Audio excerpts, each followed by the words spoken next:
অসমৰ কাৰক ৰাখি হওক আমাৰ যিটো গোটেই অসমখন, গতিকে এই উজলা অসমখনৰ কাৰক ৰাখি হওক পৰ্বত, গতিকে পৰ্বত ৰাখি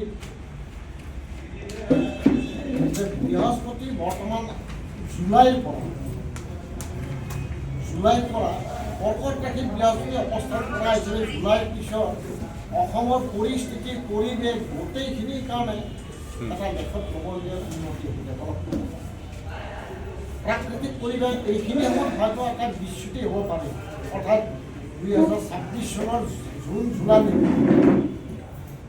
কিছুমান হয়তো সৰু সুৰা কাণ্ডৰ ঘটনা হ'ব পাৰে।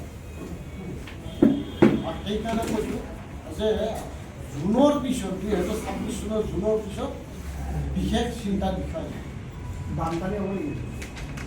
বানপানীৰ প্ৰভাৱটো আমি ৰাজামন্ত্ৰী হিচাপে যদি চাওঁ, সেইটো নিয়মীয়া বস্তুবিলাক আমি দেখা নিয়মীয়া যিটো আমাৰ পৰিৱেশ পৰিস্থিতি অসমৰ ফলাফল